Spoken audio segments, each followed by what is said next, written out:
So today I've been doing interviews for people, and they're overlapping. People dealing with a snowstorm, which is kind of crazy. But I'm excited, guys. Let me explain what I'm doing. I am interviewing participants of past and future UMAN OGs, Fountain of Youth. And there's a variety of people that have already done some of these interviews. Recently, we did Master Ty, we had Dennis Melendez, we did Louis Fast Guy Cruz, Senpai Franklin Rodriguez, the legendary James Sisko. Oh my God, I'm going blank right now. Well, throughout the course of the day, and I scheduled it, so scheduling wise is getting a little complicated, but we're going to do the best we can. So I'm going live through Facebook right now, and we're getting ready to interview the next person. And the hard part about it is that I spent more time in the pre-interview than probably the whole interview is going to take right now, because this is one of my favorite people, bottom line. So without further ado, I'm not sure what title he's been using, but I know the one that he didn't mind having was Master. So I'll say that this is Master Ray Torres, one of the twin black dragons. How you doing, sir? Not bad, bro. Just trying to stay warm in here. I hear you. So we're gonna record on this end over here.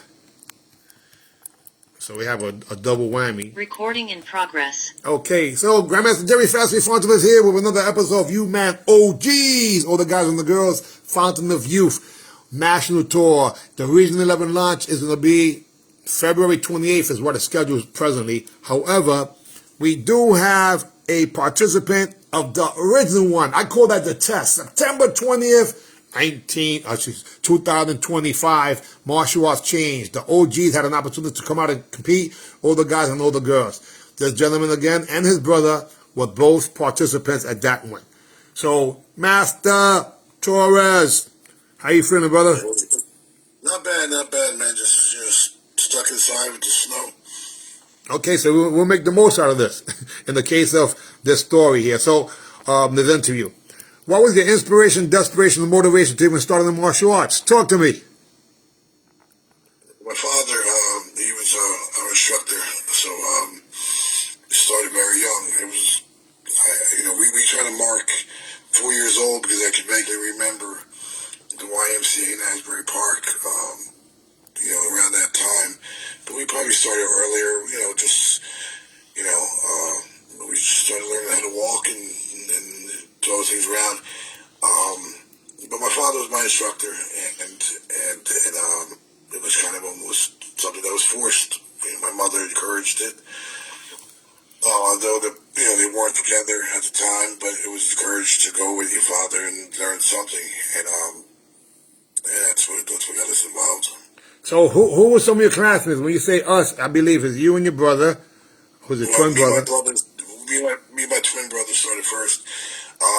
At the time at the YMCA in Asbury Park, this was early 80s. So the Guardian Angels were patrolling down in Asbury Park and Long Branch at the time because it was a high crime rate in the city at the time. So my father would teach the Guardian Angels that came in. So I remember the guys coming in with the berets and the vest on, and so I don't remember too many kids from the class at the time, but it was definitely me and my twin brother. That's just until like about a year or so later, he had a storefront, and what's in that period of time, my brother Anthony came along afterwards, about a couple of years after we did, and then my sister Melissa came in about a year after that. So when I say us, that's the prominent group, the my father's four original children. Wow. So now, you guys started, like you said, it was part of the DNA, or I should say part of what was forced to do. I guess like riding a bike and swimming, you had to learn how to do martial arts also in addition to that. And did you actually enjoy it? or is it something that you had to fight through because you didn't like it and you had to be there? I remember around that time the Karate Kid movie came out, and so the karate like boom. So all these kids when we opened up a storefront, well I'm saying when my father opened a storefront, all these kids came in, which we didn't see at the YMCA. There was probably a handful or a couple handful of kids, but by the time we got to the storefront, a whole bunch of kids came in, and it was packed. So the Karate Kid movie was out at the time. Then The Last Dragon came about a year later, and I don't know what it was, but we were very young, but we had a very we were very fond of The Last Dragon, man. I'll tell you, like, it was just the music, the dancing, just the whole scene, the New York scene. It was just absolutely our thing, our cup of tea, because we were very young, learning how to dance at the time too. You know, we were kind of just trying to practice things we've seen, and at the time, early '80s, breaking movies out, so you're trying to learn how to pop and lock. But we're from South Jersey, or Central Jersey, as we would call it. So we don't live up there. We were raised out here. So every influence we had as far as b-boying is concerned, or something of that sort, was by what we watched on TV, whether it was breaking or Beach Street, or and things like that. So we definitely didn't have anybody teaching us, but we would just take our time trying to learn.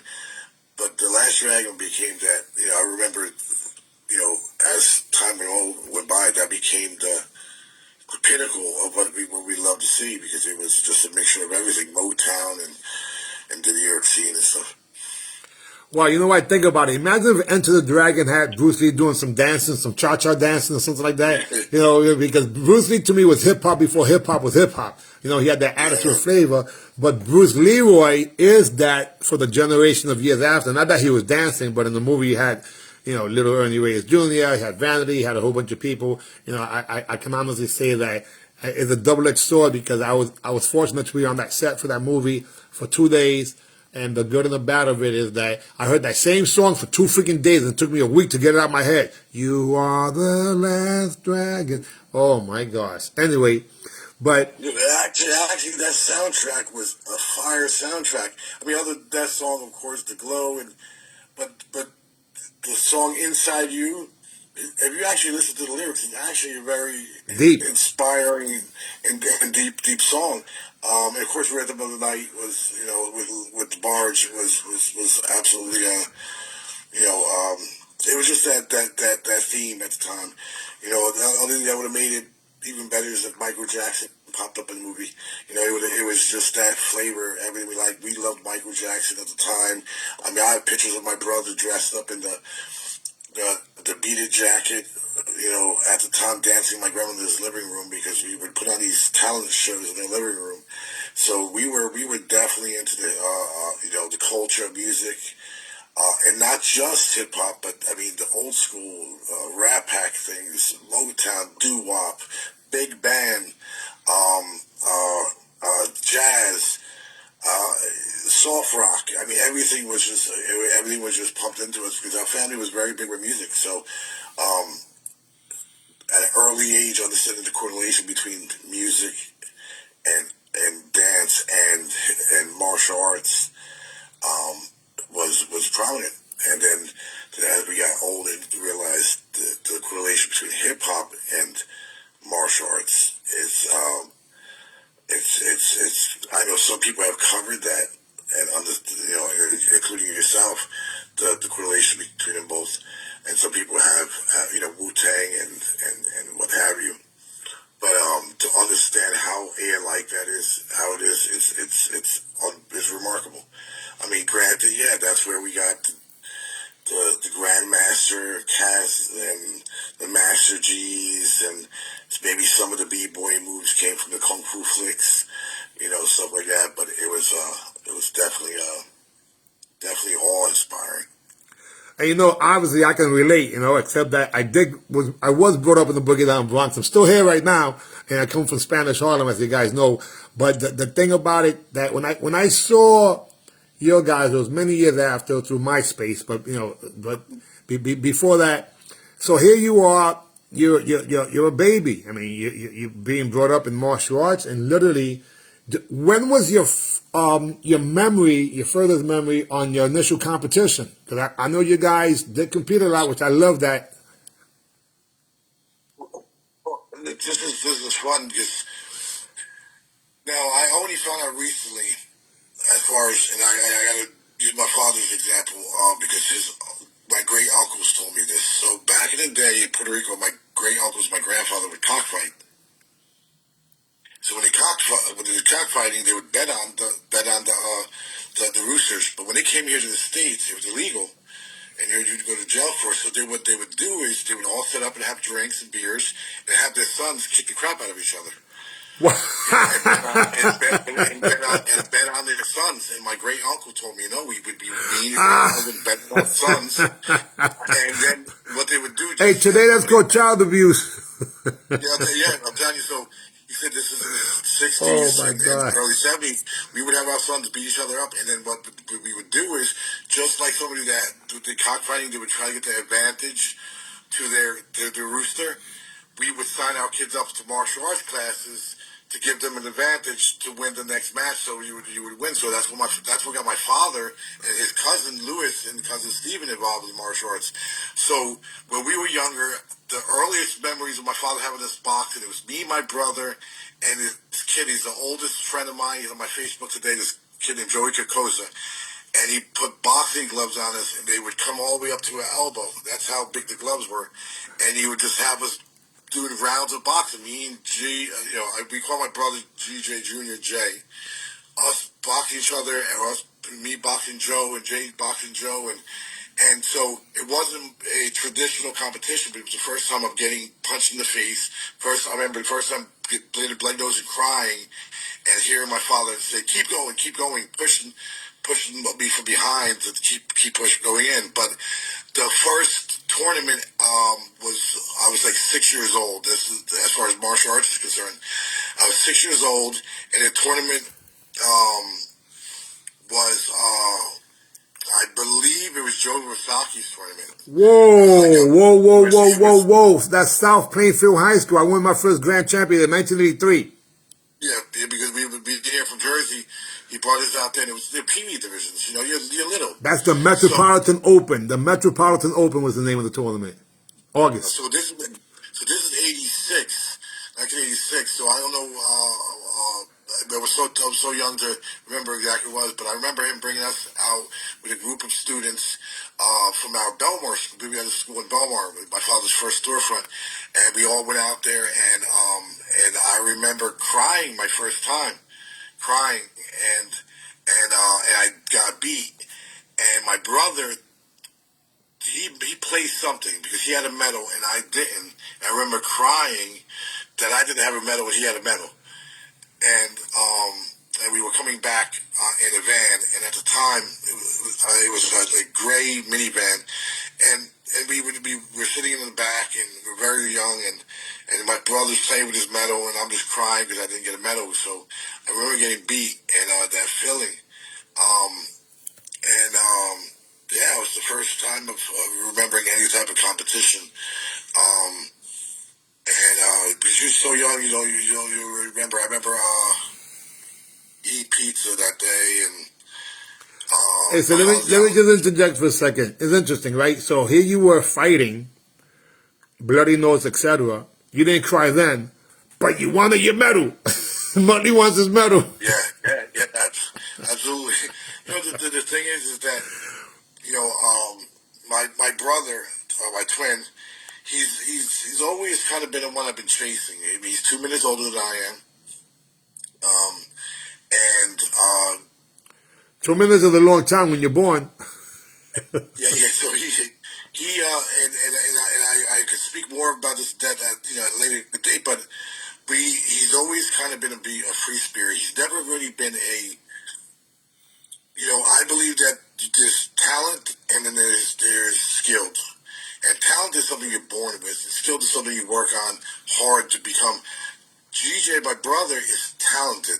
He just had a natural ability to dance, natural ability even with fighting, natural ability. It just came natural to me. I had to work on it.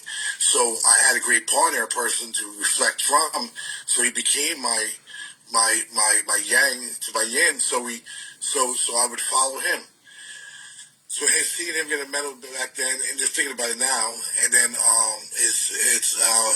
and me crying about it, and him just sitting there twirling the medal. Oh, that's right, that's right. 'Cause he's not being nice about it. He's like, yeah, yeah, yeah, yeah, yeah. I got it, you didn't. Oh man, putting salt in the wound. Yeah. Okay, but now, so how about when you started competing and actually remembering what you did, maybe in your early teens or what have you, or did you start teaching? Give me your teenage years. Teenage years they were actually the most fun years. So as time went by, the old man would. I call my father the old man. He would bring us to competitions all the time, and we were at tournaments a lot. Some around here, Gary Alexander's tournament in like Piscataway, BKG's tournament in Long Branch, or Zincrops. So you always went to tournaments, and then once that started becoming memorable, where you were the ones when you kind of left your own area. And this was probably around 12 or 13 years old. We started traveling up to Irvington and Newark and Oranges. And whoa! You went from the burbs to the ghetto. Yeah. It was. So we would do a lot of sparring. We would show up. We would go to Grandmaster G. Floyd School, Ninja University, do sparring there. His students were outstanding. I mean, Ninja University students were outstanding at the time. And competing in tournaments up there. So you would compete against like Shaquille Warriors, Kevin Thompson's students, Kincaid students, that was Grandmaster Fuquan Lee's students. But there was like, I remember Ted Green's tournaments. He's the mayor of Orange now. Yeah, that's right. To me, Ted is the father. Rest in peace. Tamia Green, Mayor Green. Yeah. Sorry. So we would go to Green's tournaments, and so and that's where we first started, knowing the difference between the competition down here and competition up there. Up there, it was really fighting for points. It wasn't tag. You had to hit, and you got hit. Hardcore. And you got swept. You got slammed. And the conditioning. I mean, the mentally conditioning to go from the suburbs here down to the Central Jersey to up there was a totally different animal. So around 12 or 13, around that period of time, and then we started traveling to the Bronx around 14, 15. Around that time, and we were doing a lot of stuff in Philadelphia. Like we would go to Philadelphia tournaments and swim towers and things like that. But when it became more like a system of traveling over the Raritan was about the mid-teens, 12, 13, 14. So by the time we got to the Bronx at like 14, one of my first tournaments I remember was at Roberto Clemente Park, and it was held by Grandmaster Sonny Mahai. And I think him and Miguel Quinones, they both ran the tournament at the same time. I think they both double hosted, if I remember correctly. I was 14 years old. Well, is that Carlos Quinones? That was correct? Yeah, maybe Carlos. Yeah, Carlos Quinones, he's a correctional officer. Those guys are part of what would be Richard Chung's Muda Kwan. So they're my uncles in martial arts, even though I came from Tiger Kim, but it's part of the same legacy. Part of Jumping Joe Hayes and family. Wow, yeah. But I remember Sonny Mahai running. It was a big tournament, very big tournament. I have an old picture of me wearing the USA colors, American flag pants. Hey, wait a minute! Isn't that where the riot happened? No. That took place a little after. That's just a little after. So Roberto Clemente Park the first time was at Bahai's tournament, and I took first place in my division. And I have a picture of me standing on top of the podium with my number one up like this. I may still even have the medal somewhere. I think I saw it recently in the storage or somewhere. But that's when competition started becoming, great because we compete against Willie Martinez's K-Mac Warriors, which were the Taekwondo guys. The Bad Boys of the Bronx. Now, not the original Bad Boys of the Bronx. Actually, one second. For whatever it's worth, Jose Tito Iglesia Vasquez, all those names, aka Salsa, happens to be one of Willie Martinez's black belts, and he's the next interviewer. He's the guy who won grand champion both fighting and forms in the UMAN initial tournament. Just so you guys know. And Willie Martinez had two black belts. Elvis. I'm sorry, I'm forgetting his name. And Roy. Those two guys were we got pretty close to. We were really, really cool with those guys. They were absolute great fighters. There's a couple other people, but the ones that we heard about a lot when we were up there, where we were in this group called the Bad Boys of the Bronx, and it wasn't, as I found out later on, it wasn't the original Bad Boys. It was another group around my age that were under Pablo Delgado. So Pablo Delgado, Luis Delgado, and his other brother Carlos, I think, right? So they had the same last names of Luis Delgado, who was part of the Chuck Norris era, and also Luis Delgado's brother happens to be Carlos Delgado too, from the first generation. Confusing, but all good. So we would hear about those guys, but we wouldn't see them in tournaments. Like we wouldn't bump into them in the same tournaments. So maybe that year we didn't go to Twin Towers. They were there and they were winning, and they were actually a rank or two higher than us too. So I think Carlos held Lewis held a brown belt at the time, and Carlos maybe a black belt at the time, something like that. But we would hear about them, but we hear they were dominating. I mean, they were. Wait, hold on a second. So you guys, wait a minute. So you started training at about age 4. Now here you are, 10 years after, give or take, and you're still not a black belt. Talk to me about that. No, so my father had a rule, at least for his kids, because it didn't apply to any of the other students, that we had to be 18 years old to even examine for black belt. Wow. We watched a lot of the students that started after us, and they just progressed right past us. And then he also had another thing, like if you left. Wait, you didn't protest that? Is that something? I understand that the 18-year-old was like the staple back in the days. But if you have freaking classmates passing you, that means that they started after you, and now they hire. Oh my God, I would have liked that. No. What we would do is we would beat them up in the dojo. we were green belts, and they were a black belt, and we know they started before us, and they came up. When it was time to throw up, we just beat him up, and we just look at the old man like do nothing, and he had that rule, and then at the same time he had a consistency rule. So if you left for any period of time, you came back and gave us a wipeout again, and that's fact. Like he was. Some people would say that it was cruelty or whatever it may be. It is what it is. It is what it is, but it's part of your real deal history. But wait a minute. This is the way I think about it. So if that happens, that means that in all reality, that's worse for your competition, because that means that you're like a ringer without even trying to be a ringer. Yeah, and then the thing is, we wouldn't be able to. All right, so let's just say I went to play basketball for like mini basketball or high school basketball or whatever. If I left for 2 months and I came back, he would take our belts off and put us out the white belt, and it happened so consistently until about 15 years old. I remember he said to me and my brother. We were in a school we had in Ocean Township, New Jersey. He says, if you leave again, I won't teach you anymore. And we said, it's not like we're leaving for years. We're leaving a couple months to play sports or whatever it may be. And he had no exception. So as from that point on, we never missed a day. So at 16, me and Luis Delgado teamed up in what was a tournament that was an all black belt tournament. I can't remember who was holding the tournament at the time, but it was all black belt tournament, and I was a blue belt at the time. So, and I believe Luis was a brown belt. So when we showed up there, we just took our belts off and we said, let's just jump in the mix. and me and Lewis went in there. No, but hold on a second. Hold on a second. I would assume you guys would have been nemesis, and he had a brother, you had a brother. How did that come about? Okay. So I'm going a little ahead.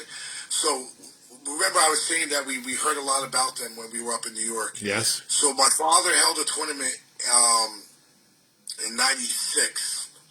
It was called the New Jersey State Karate Kids Championship. There's a flyer with my sister on the cover. And at the time, my father kept saying, "Yeah, you guys better get together. You know, the bad boys are coming. The bad boys are coming. You know, you better get together. You better start training hard." You know, and we were. We would train. We would bust our asses, man. But for some reason, I don't know if he had this intimidating factor where he wanted us to be intimidated to, and he thought that was going to be some type of way to motivate us or whatever. But we were like, we don't care. This is our home. We don't care if they show up. So they came down. Listen, we were about halfway through the tournament when they showed up. Maybe a quarter of the way through the tournament. They showed up. These guys showed up in smoke gray T-shirts that said "Bad Boys" on it. They're wearing bandanas. They have their gloves hanging from the belt. Just badass, man. We were like this, and we're wearing traditional white gis. You know, just up to our shins, like high waters. Just looking at these guys come in, and we're like, holy, like, these are the bad boys. These are the guys we've been hearing about so often we have never ran into. And so we were like, all right, let's go for individual, and we went for the individual divisions. Carlos took first place. I remember my brother took second place, and I think I took third place in the individuals. Lewis was in a different division, and he took first place in the division. I mean, and then there was this guy David, this guy Q. Their team, they had a Q, Q, David, Lewis, Carlos, and I think Izzy. Well, 5 guys, and they were just intimidating as soon as they walked in the door. I mean, so my father set up a team fight, and I said, "What do you mean team? The only one that's on the team is me and DJ. Like me and Jay. That's it. What else we have?" So he that's where he pulled. He asked Willie Martinez for 2 of his, and Roy and Elvis Aquino. Elvis Aquino, Roy, I can't pronounce his last name, came in, and Robert Hilton from Floyd's. From Newark. So Floyd School, and he's between Floyd and Fuquan Ali. Right. So he came in as the 5th, and they came hard, man. They came hard, but we won. We won the team fight. And I remember afterwards, we were just competing just now at the Twin Tower Classic, so that's why we're here late. We're it was like we were teenagers, so there was a lot of excuses on that end, and we're like, come on, man, and they would listen to this, and there were no slouches. Lewis had his axe kick like Pedro Xavier, like he dropped the axe kicks like fire when we were younger. Carlos very fast, like round kick, big round kick, side kick combinations. I mean, they were fire when we were younger. And then we just linked up at that point. My father became cool with Pablo Delgado. He sponsored to open up a Black Dragons dojo on Burke Avenue in the Bronx. They kind of fell under the banner of the Black Dragons, and we became teammates. Went out to Puerto Rico to Ruby Camacho's tournament. Best of the best, to compete together. We went to multiple other tournaments together, as like a crew. We did demonstrations together for Armed Forces Day with the military. I mean, we got real cool. We went to, they had parties and fundraisers at the cricket club in the Bronx, and went out there dancing, and I mean, we just got real close to the guys, and then that leads us into this tournament that they were throwing. It was all black belt tournament. All right. So hold on one second, and I apologize, guys. And I don't mean to be a prude. I'm assuming this is in the 1990s, and I don't know, and I don't know who any of those people were back then. Back then, Fontaines Karate had schools: Bronx, Brooklyn, Queens, Manhattan, depending on what year it was, as far back as '94. And we went to tournaments, and we were consistent. Did you guys ever see in the school at Twin Towers? Because we were there all the time, or anywhere else when it comes to Fontaines Karate? Yeah, no, absolutely. No, when we saw you throughout the years, like, you know, I mean, first of all, you put on this show, and your school was like a pep rally walking into a tournament. Everybody had chants, and and you would hear, you know, 1, 2, 3, Okay, okay. And guys, I apologize only because not that I wanted to interject and put myself into it. I was just curious because during that timeline, when it comes to juniors and when it comes to competition in the '90s, man, we had a whole bunch of people. But and I get it. When Luis Delgado was actually one of my clients, believe it or not. I was helping him with school when he relocated to Texas just before he started doing MMA. So this was like maybe 15 years ago, and he had mentioned that we were, whatever. But I'm loving the story. So keep going. Sorry about that. yeah, but we definitely would see you come in and, like I said, putting on a show. But we were, especially when we were younger. This is mid-teens. So this is '96 or so. So Okay. once our divisions were over, we were out. So by the time your divisions came along, if you stuck around long enough to see your division, adult division, and then the grands, and we stuck around long enough that we were able to see it. But a lot of times we packed it up if we didn't have any adults competing and just headed back You had home. to travel. You had to travel a long way. I mean, you guys were coming from freaking the Belmar section, and we're talking about an easy 2.5, 3 hours. And that's without bad traffic. Like Asbury Park, like in that area. Yeah, it's So So anyway, I remember my father telling me me that, hey, listen, you guys wanted, me and my brother, you guys want to compete in this all black belt tournament. We were only blue belt at the time. We were 16, and he goes, it's an all black belt tournament. We're gonna have you guys, Art, Lewis, and Carlos, you all four, Pablo's boys, and my boys. So my brother couldn't, and I guess Carlos couldn't. So me and Lewis was like, hey, we're gonna go. Lewis was a brown belt at the time, and I was a blue belt, maybe blue or purple, somewhere around there, intermediate. Wait, hold on. I would think his father must have been doing the same thing too, because if you're talking about a teenage son, then he was probably holding him back also. Maybe he had the 18-year-old black belt thing also, something like that. It must have been. Might have been because they've been training since they were little too. They were training since they were able to walk too, with their father. And so here we are, both 16. I think Carlos is older than us. He was like 17, and they weren't black belt yet. And we went to this tournament, me and Lewis, and went to the division, and it was probably maybe 16 to 18 or 15 to 18, whatever, because we're on the 18-year-old, and we both started eliminating the division, and then we had to compete against each other at the end for first. And I was really intimidated by Lewis because he was tall, he was big, he had long legs, he hit like an ox. He was hard. He hit hard. Especially a lot of sparring sessions we used to do in my father's school, or even when we went up to their school in the Bronx. It was tough. You bled. You had bloody noses, fat lips all the time. So I remember we were matched. Sounds like fun. Sounds like a whole bunch of fun to me. Those guys are. I could contribute them to the swagger changing, because those guys being around them, some people were mistaken of having chips on their shoulder. No, they just had that Bronx attitude. So for us being Central Jersey guys, it was like, you ain't hanging out with no herbs, or we're not hanging out. You better step it up, And yeah, you don't be the country bumpkin, so to speak, in the ghetto. Yeah. Yeah, they made us better. Same thing as Floyd's guys and Jonas's guys and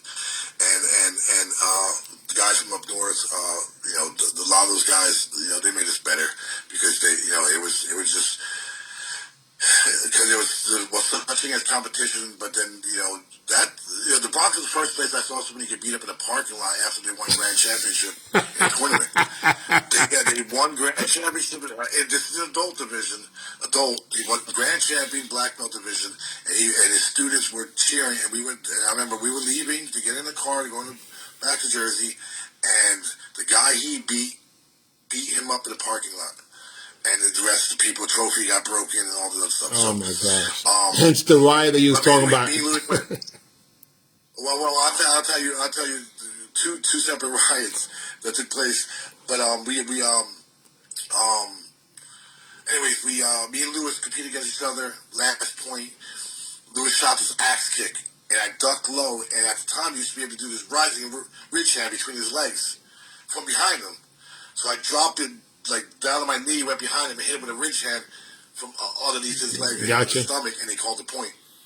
Nowadays, somebody would say it was like a groin shot, but no, Yeah. Well, let me just say that's because you like those angles. I know you like to do the drop roundhouse kick that and so on and so forth. So I get it. What it is that because I liked a lot of those versatile things because it was like movies. Yeah. So when you stood like in the side step with somebody in a close fighting position and you were able to like close the distance, get your leg up and do like I guess what would be a scorpion kick. Yeah. Between your legs and hit him in the body, you're behind him. Let's just say yeah. I got it. Trust me, I do the Bronco and the swing kick and the slingshot and a whole bunch of stuff because of those angles of the fake three positions. I get it. It's like playing basketball too and you do the layup on somebody or you dunked on them from behind. Well, it's something that me and you've spoken about before where it's like you're bored watching the same stuff. God. You want to see versus. No highlight reels. You can't do highlight reels. That's why you guys got the best highlight reels. The twins. I remember you shoot around kicking somebody, catch your leg, you jumped up with the opposite leg, caught it, and kicked him. Yeah. And you just tried things.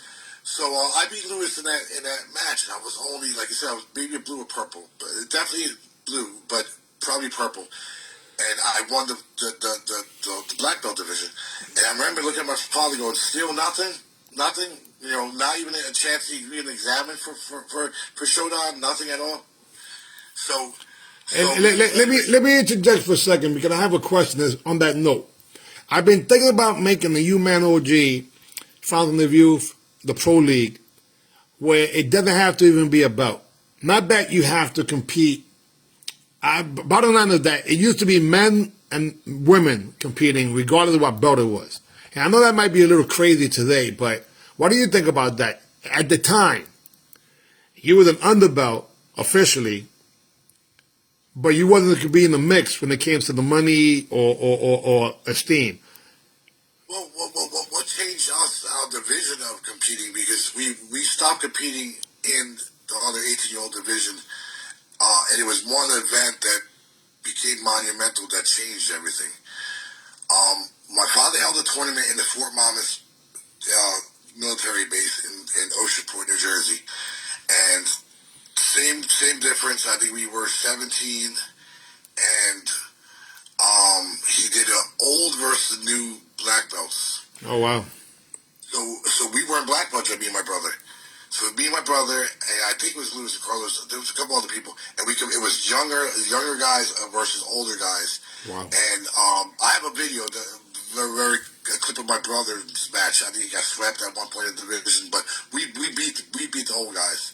We beat the old guys, and that was like, all right, we're not going back to the kids' black belt division. We never did, but we started competing in a men's black belt division probably a little after around 16 years old, as we got to about 17. So being able to go into that based on skill level rather than having to wait till the belt actually made the difference. I always thought that like brown belts were allowed to kind of go into those divisions. I didn't think it was always just having to be a black belt. So a lot of times we just took off our belt and just went into a division, just walked into the division. We didn't tell anybody what we were.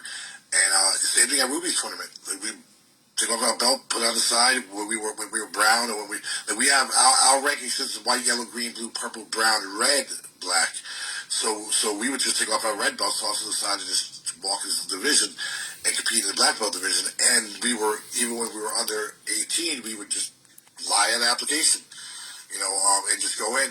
And you would win, or you would learn, I guess. But so that being the case, what do you say? Thumbs? If I had a vote, thumbs up or thumbs down when it comes to just men fighting, and if we could fight the black belt and win at the UMAN event coming up soon. Absolutely, thumbs up. I think that if somebody has the confidence and they're able to do it, and they feel they have the skill level to do it. And I know there's some people that are older that don't like the idea, because because it's a certain level of ego or No, pride involved. hold on 1 second.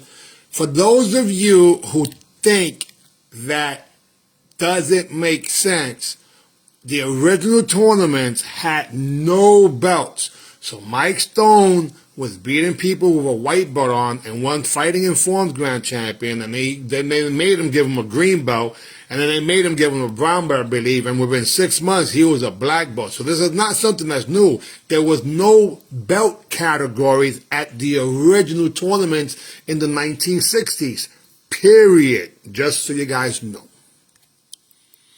Yeah, I mean, you know what it is you get some people that want to get upset, and they egos are big issues. I think that's considered a cancer to the martial arts, but especially when you have somebody that maybe haven't been studying as long, and the chance of them coming in and beating one-year champion or one-year black belts that have been maybe training 10, 15, 20 years,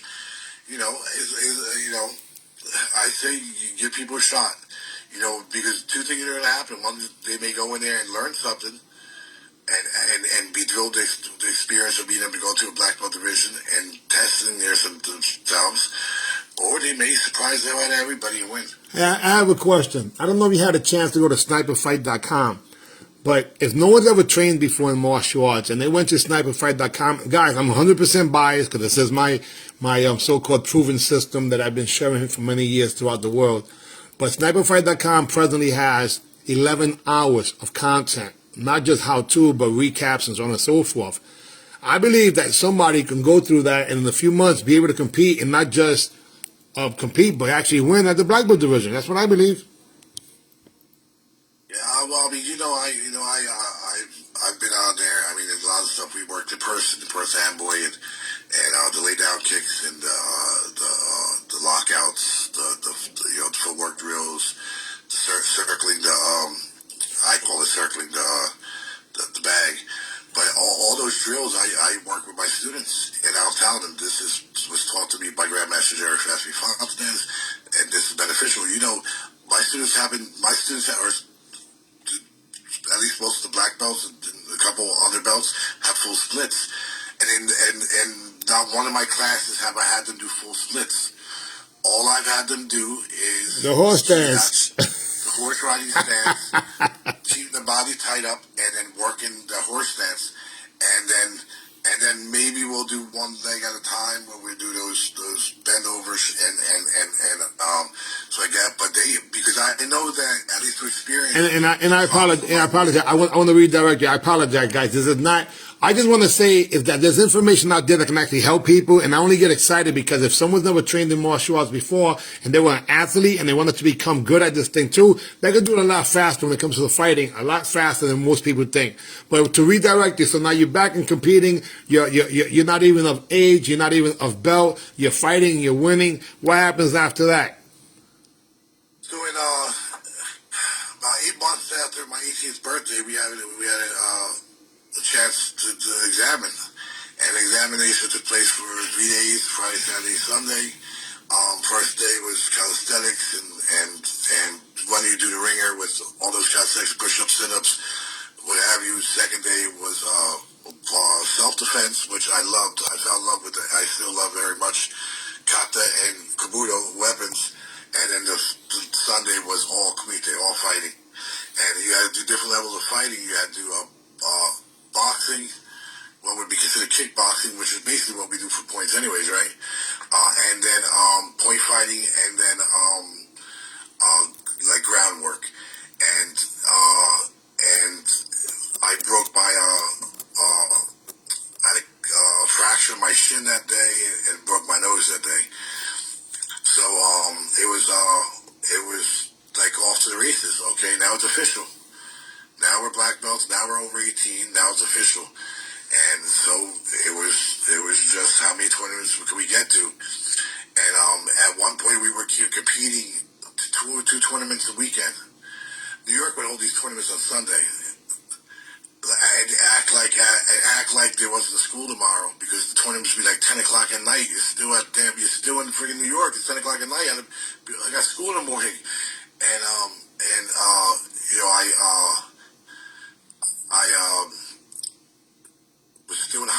I graduated that year, but then it was about getting to work.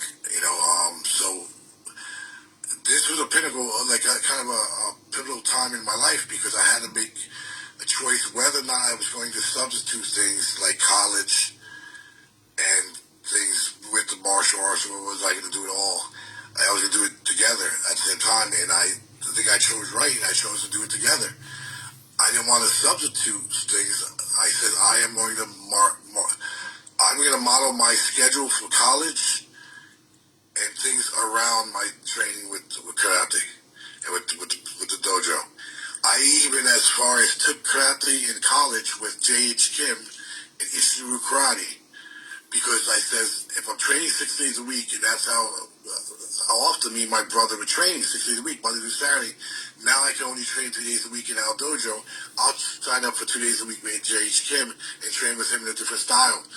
And so we 2 days a week we were training with this Ishiru master J.H. Kim. Hey, wait, one second. You may know him because I see pictures with him with Billy Blanks and some of the guys from the Budweiser team. Okay. So he there's a possibility, but let me just interject for a second because during this time, it just hit me. That's probably when you guys are dancing and you miss the flips now and you're doing the locking, popping, booging, and breaking and talent shows and your sister at the same time. What the heck? Well, we started dancing when we were younger. Like I was saying earlier, we would do these talent shows in my grandmother's living room, and we would do like plays and things like that. And I'd dress up like Bruce Springsteen with the guitar, and my brother like Michael Jackson. So as time went by, we just loved that stuff. As far as dancing, and we would do like there was a thing called the Actors Cafe in Bradley Beach where we grew up, and we would do some things there. So around 92, the boardwalk got destroyed on the Jersey Shore. They put a gazebo up there to hire the DJ.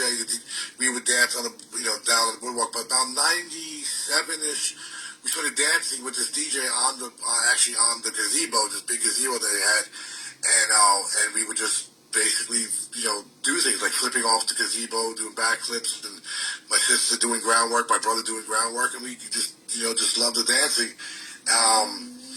and so we had an opportunity to do a show on MTV called Silver Karaoke.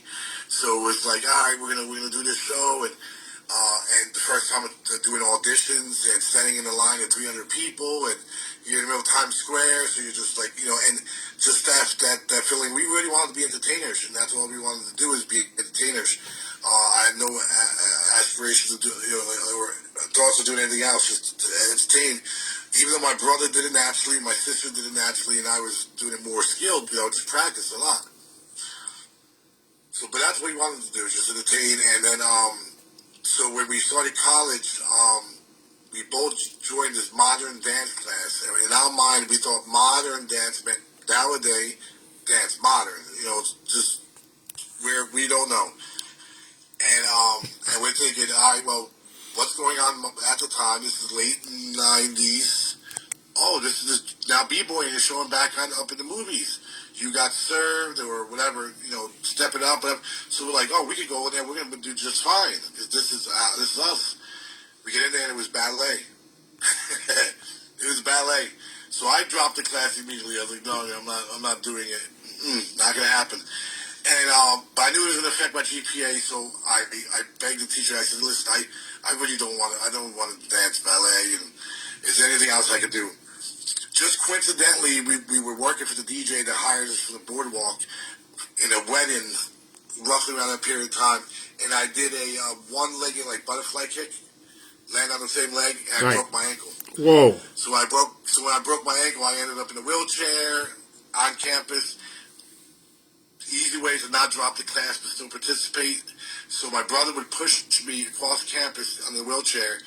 We would show up to class, and she was cool with me doing choreography, like coming up with ideas. My brother put on the skippies. He put on the ballet pants. So there's some videos. Hey, wait, for whatever it's worth, that's very popular with the girls. So you outnumbered. There's a bunch of girls in that class. My brother, there was me and GJ, and that's it. Everybody else is about 30 other. There was about 30 girls in the class. Oh, poor your So guys. Oh. so the way the the way the modern dance class goes is for the semester you're basically putting together pieces for a final recital at the end of the semester. Right. So from day one, all these girls are doing are trying to put together pieces in their own imagination. So in their mind is, well, we have these pieces and the ideas we want to do, but what's missing is a guy. Oh, there's a guy right there, and the only one that was standing is Jay.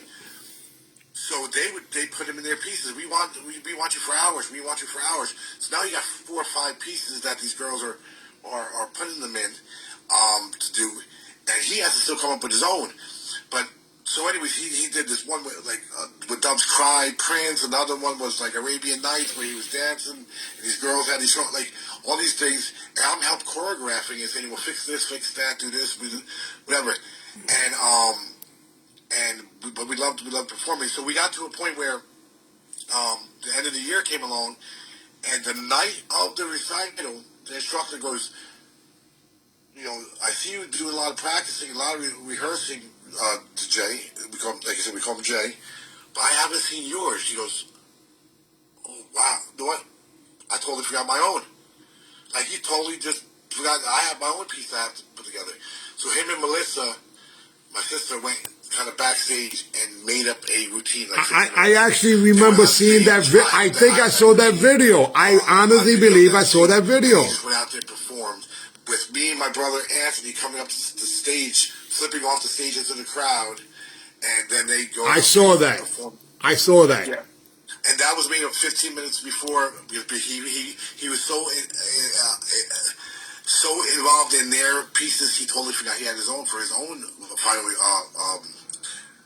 final grade for the year. So he made up 15 minutes beforehand, and I think he even sent his girlfriend at the time, who was now his wife, home to grab the vest, the puffy vest. To buy, grab his, and then we had mine. And Melissa, if you see Melissa's, it's so long because it's mine. The one that she's wearing is mine, and my brother wearing his, and we would wear that, when we would, So they put together this routine, and that was it. So we did a couple other things like Strand Theater, this theater down in Red Bank or Lakewood, New Jersey, and then another theater in Red Bank, and then I kind of thought differently where I wanted to get involved into a different career, and so I my second semester I enrolled in criminal justice classes because I wanted to become wanted to get to law enforcement. Now this wasn't my first kind of crack at doing anything law enforcement because from 17 to 18 to my last year of high school I took a law enforcement course where they had an internship. So you took this law enforcement course and you had to do 250 hours internship in security, and I did it in the middle of the projects in Asbury Park. So for 250 hours I did my time. One second, because you just flew. You just went past that one real quick, guys. Asbury Park was like Brooklyn and the Bronx and any ghetto. The body count was high. We're talking about projects. They weren't as tall, but that place was no joke. It was no smiley face wonderland. It was freaking ghetto. Yeah, and see, the thing is, that's where, sometimes the misconception, especially being, Central Jersey, down there by the shore, people think that it's, it's Mayberry, and, no, you have very tough areas, Asbury Park and Long Branch and Neptune, and certain areas. But Asbury Park was rated number 3 on the highest crime rate in New Jersey for years in a row. It was Newark, Camden, and Asbury Park for years. It was that case because they had more murders per capita because it's a 1.7 square mile city. So I did security there from 17 to 18 doing my internship. But at the time I wasn't really interested in getting involved in that field. I just did it just to kind of get credits for high school. So when I decided to take criminal justice, it was because a bad situation took place on the beach in a town away from me. A big fight broke out by a pier where me and my brothers and cousins and friends that I got into a large fight on the sand, and one of my friends knocked somebody down, and I football kicked the person in the face.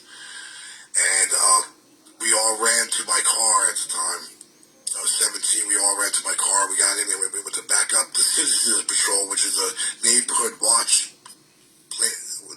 Older people blocked us in.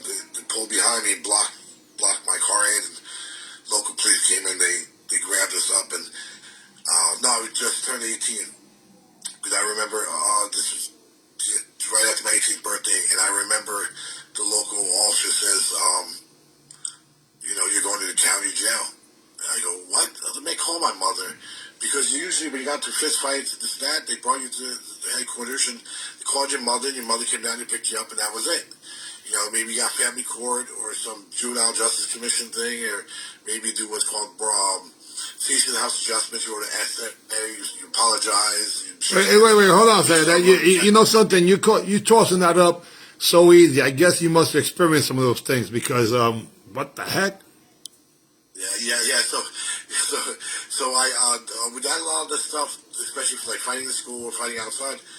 And when the cops came, they just grabbed you up and brought you to the police station and had your mom come get you or your parents come get you.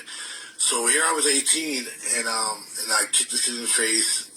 They snatched us up, and all the other people that were with me were underage. My brother wanted taking off, back into town.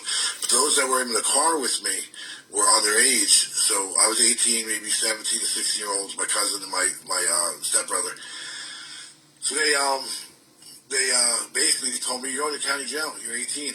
I'm like, oh man, call my mother, stop playing. And they were serious. They were really absolutely serious. And then there's one guy, I don't really want to mention his name because something happened with him probably about 8 years ago. A police officer where something really bad happened, and if I mention his name, I don't want people. No need for that. That's not what this is about. No problem. But he saved me. He saved my ass, and he basically got the kid inside, and we shook hands and made peace. And then I'm still friends with that kid to today.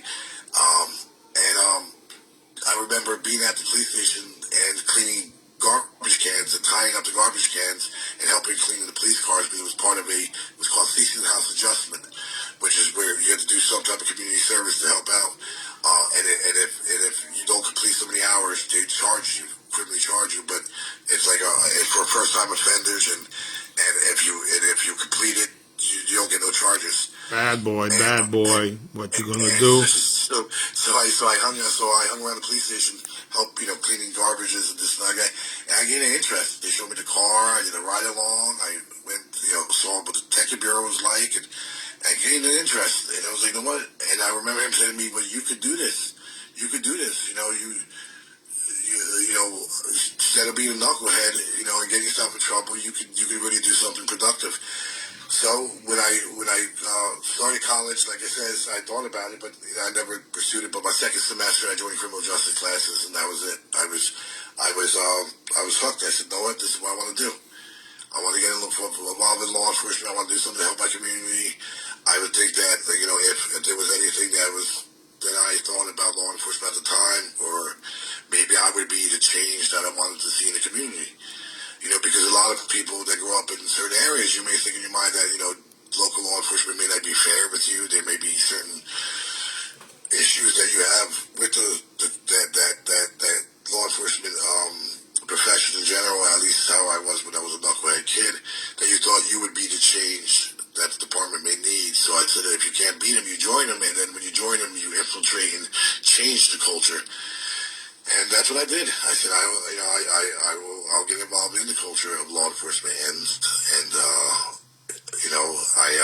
I joined this officer who talked me into it, gave me a recommendation, and the first job I got was writing parking tickets, driving up and down the beachfront on a bicycle, which is literally the worst job I have ever had in my life. It was literally you were the most hated person up there. The most hated job. You were called the flashlight cop, Brennan cop, all the other things. But that's all your job was to do, is write parking tickets. And it was a horrible, horrible job. But it taught me tolerance. It taught me how to, verbally escalate things. It taught me, patience. It taught me self-control. A lot of things that the martial arts taught us in general, but this is in real time. This is being really tested, because when you're out there writing somebody a ticket or getting somebody for noise, or somebody maybe have alcohol on the beach, and here you are 18 years old, I think I was a buck, 150 pounds at the time. You know, you gotta either learn how to talk your way out of it, or when it did get froggy, you had better know how to handle it. I'm gonna have to stop you there only because logistically it's 4:45 right now, and I want to make sure that at least this creates a timeline that what we need. So let's talk about for the next 10 minutes if you can. We'll give you 5 and 5, and I'll give you the time frame of it because this is for you guys. I'm doing the profile for what would be all the competitors, past and present and future, for the UMAN OG, and this gentleman has to be one of them who came for the first tournament. So. And so let's just call that the middle ages. And I know that literally you became a police officer, and at one point you disappeared, or I say stop doing that because you didn't like the culture. Because I do know some insight about you. But what are you presently doing in terms of teaching? And when did you start teaching? And if you can do that in 5 minutes, that'll be a challenge. All right, so I started teaching at 15. So my father, I was a green belt, and my father did a lot of traveling, and he traveled a lot. So when we were 15, my brother and I would take care of his classes. We'd take off our belts and go into class, and we would teach his classes. In the beginning, it was just kids, little ones, basic class, and then there's times where he would say, hey, I'm leaving for the day, and guys take care of a class, and we would teach adult class. Now I've been 5'11", and I was about 150 pounds, so I've been my height now since that age. And we were fast as lightning. At this point, we probably had about 11 years in, so we had the skill level and the knowledge to teach classes. So we were about 15, and then started teaching in his school, and then we opened up our first school in Asbury Park on Main Street at 18. It was short-lived. It just wasn't picking up the way we needed it to be, and we closed it. Then we opened up another one in Neptune, which was about a year that the thing lasted. So there was a lot of trial and error because of the difference between the culture and the business. There's the culture side, yeah, we had that right. We could teach people and they could do well, but the business side, you had to really know what the business was like. And location is huge, curriculum is huge, and then understanding the billing side of it. Here we are, 18 years old, 19 years old, and kind of not knowing yet. So, so over the period since like 15, 16 years old is when we started teaching. I was able to open up a school in Red Bank in 2011 that became like the beginning of me being a professional and knowing how to really run the school. So and that's where we met in person for the first time. Yeah, I believe you was also doing security in hospitals after being a law enforcement officer or something like that during that time. Yeah, well, I was working in one town, Manasquan, at the same time. I was working at a hospital part-time. This is 05 to 06. But then as time went by, I got out of law enforcement. I started working security at this hospital. This 2013. But 2011, during that time, I was still working with the police department. When I met you for the first time. Okay. But we Hey, we got a cool photo. Jay came down too, and we all had a nice shot. But teaching from there, that was the first time I was able to officially say I raised a student from white belt to black belt on my own.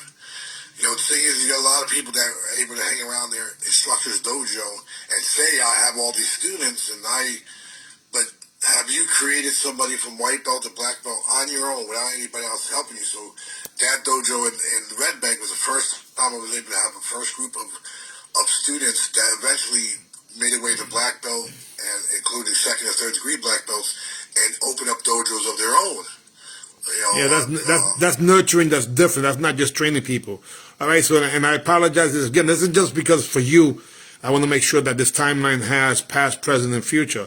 So, what are you presently doing, and what's in for the future? And you got 5 minutes for that. Well, January 18th, I held my first Dojo Shiite. I did hold a tournament years ago, which was a traditional tournament years ago, and it went well. But this is the first time my father let me take over the Shiite. My brother and I were promoted to whatever would be the highest rank in our organization under him. This was done for a reason, in the event that something was to happen to him, to make sure that we are in a position in our organization to run things. I will be doing a lot of international stuff. I'm leaving in March to go to Argentina, once again to teach what we call the hard point seminars. How many times you been to Argentina so far? Nine times. So since 2017, since 2017, 2 trips to Mexico, 2 trips to Colombia, Argentina, about nine this week, my 10th time. Guatemala, Portugal, Vietnam twice, Cambodia, Laos, Thailand. So a lot of traveling with the old man.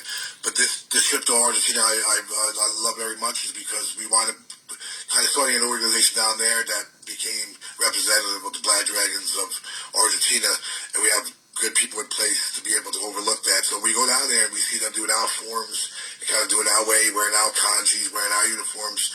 It's inspiring to see. So I'll be out there in March from the 18th to the 25th. I plan on being at your event and competing again. Let's talk about just briefly. Let's just talk about that. So I threw this tournament. You found out about it. You wasn't really in shape, I believe, and you turned around and showed up like a freaking true warrior that you are. Talk about that. What do you think about UMAN OG, the whole concept? Well, I'll tell you, when you first started mentioning it, this thing, especially when you originally were going to do it, it was supposed to be 35 and above, and then you added the 30-year-old division. But I said, wow, finally a day where we could go there and don't have to be there waiting all day long for the kids to get done and all the belt, and then by the time you get there, you're dead tired. Because that's one thing that a lot of us, it sucks. You're there all day long waiting. By the time you get to your division, you can't even muster up enough energy to do anything for yourself. So I said, all right, well, I'm on the bottom side of it. I'm at the time, between 40 and 45. And you only have the 30 to 34, 35 to 40, right? 40 to 40. My division should be one of the first few divisions. And I was nervous as all hell. I said, I don't think I'm in the right shape. My brother is. I can't let him go out there by himself. To do this, I got to represent, and at least it would give me some type of placeholder of where I'm at. So I can say, okay, if I go out there, depending on how I perform, I get to say, this is where I'm at, and then at least I know where I have to go from. And I only initially wanted to spar, and when you started talking about things like these guys who became triple threats and triple crown champions, now I went, you know what, I'm going to do kata and I'm going to do weapons too. I'm going to do kata and weapons. I don't care if I have the worst performances. I'm not going to sit there and just go in one event. If he had self-defense, I'm going to do that too.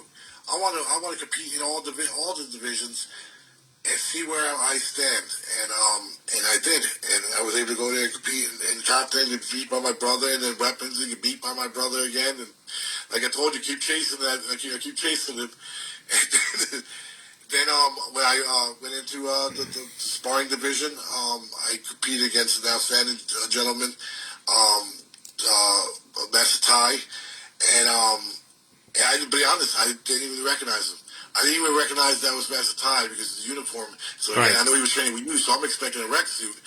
So when we started moving, he was moving fast. He had great footwork, and I wasn't happy the way I performed. I felt like my legs were 1,000 pounds. I just couldn't muster up any of this energy to put anything into it. So when the judges came down to the end and awarded me the win, I didn't feel it. I said, no, I think I think they're wrong. And you know how it is when you're sparring, you really don't pay attention to points. Like, so I wasn't even paying attention to who was leading, who was not, until they said, okay, 5. And I look away, how did I get 5? Because I didn't feel like I was really scoring at all. I felt that I felt him hitting me. Right. So I'm thinking, oh, he's up. He had to hit me at least 5 times. But when they went 5, I went, I didn't feel comfortable. And so when we shook hands, I said to him, no, man, you took that. But the thing is, you know, you were just raised differently. You don't argue with the judges. You don't complain. You just keep your mouth shut.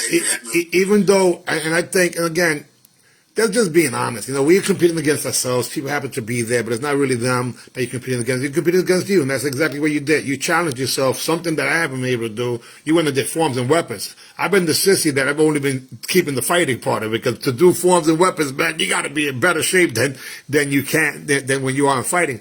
But the whole thing about it, I believe, is understanding that we're only competing against ourselves, and for whatever's worth, for future reference, anybody, you guys know, at UMAN, we have an honor rule that says, no, that person scored on me. So, not that you want to disrespect the judges, it's not about that, because the judges do the best they can, but sometimes they're not doing what would be the right thing, only because they're in a bad position, or they've been, not educated in those areas. But when it's all said and done, overall, was it a satisfied tournament when it comes to the people who participated? Were you surprised? What was the overview of that? Well, to see a lot of OGs, some of the guys that you only seen in magazines or heard about in magazines or online, there, just to be present, I mean, it was outstanding, because I think everybody had an opportunity to do something. But if you're not going to compete, at least your expertise in judging and your knowledge and your background in judging, because I am an advocate against, like, hey, if you haven't competed and nobody has seen you kick nobody in the head, or you haven't kicked nobody in the head recently, you probably shouldn't be judging. Maybe stay this side for now. So if nobody's seen you do it. So when you have guys that people know, they know these guys put their work in, they know the person has the history, their knowledge and their background and their experience can help make sure they keep things fair. Yeah. So when you started seeing some of the older guys that were coming in there just strictly to be professionals and run the ring, that was outstanding to see. How about seeing someone like Felix Vasquez be paid as a spectator and was all over the place as the biggest fan? No, it is that I think that's one of our biggest. That was outstanding to see him. Osete do something like that. But the thing is I think what it is, we forget. A lot of people forget to be fans. Like, we were fans of this stuff, and I think some people were too big of fans of themselves, and the humility may not be where they should be in order to enjoy watching other people do it. I love watching other people.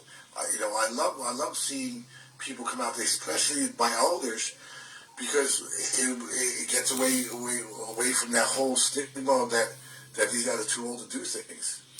Anyway, so I apologize. Yeah, right, he was. On that note, guys, listen, I apologize. Today, I had to make some adjustments accordingly. It's a big snowstorm. You know, we have these. My goal, as you know, is to interview 100 people. You're number 8, I think, in the last 3 days. And I'm on 100 miles and running. But I apologize for taking too long beforehand. But that's what happens when you and I talk. We make up freaking months worth. We don't speak for months, but then we speak for freaking, months worth of information. But I want to make sure that, you get a chance to do what you need to do, and I get to the next 2 people. I was able to teach. I was able to have the interview at 4 o'clock. He never got back to me, so I assumed he wasn't ready, so I just kept it moving. But at 5 o'clock, I do have a follow-up one, and that's a minute from now. But I want to thank you very much. I appreciate you. You know, I love the family. You guys are. I'm a huge fan of you guys. I'm looking forward to you guys doing some stuff in the future, and I am looking forward to one day traveling together and maybe be on the same team and doing some stuff like that. That'll be kind of pretty cool, I believe. Listen, me and you were supposed to go out to Portugal for the World Championship that year. Yeah. And, something fell apart, but I'm definitely looking forward to it, even if it's just Caribbean, man. Wow. And as we end this, guys, this is going to sound crazy, but rest in peace to John Sharkey, the promoter of the AK Grand Nationals, who just passed away. His tournament was yesterday. What the heck? I just got that text from Marty Eubanks, the legendary Marty Eubanks, who won Grand Champion, the UMAN OG. So we're going to end this with a moment of silence for, Grandmaster John Sharkey of the AK Grand. I got to find out that story. That's crazy. Guys, and that's the thing. There's nothing, the president is a gift. That's why it's called the president. We don't have no time to waste. I'm fighting for 40 years of my life. If I can live 40 more years, that'll be great. That's why I do anything and everything to make sure I prevent it. As you see here, I took off a total of 9 freaking patches. 9 super patches I just took off. And I'm going to replace them. Anyhow, sir, thank you very much. God bless you. Best wishes. When I say AB, man, you know what to say. AB, we out of here. Peace. God bless. Now, on this here, this is the Facebook Live that we just ended, but over here we still have the Zoom that's being recorded. We have both horizontal and vertical. Of course, when we see this, neither one of us is going to like what we saw because that's just the way we are. But thank you very much, sir. I appreciate you. Bye-bye. Talk to you soon, man. Yes, sir.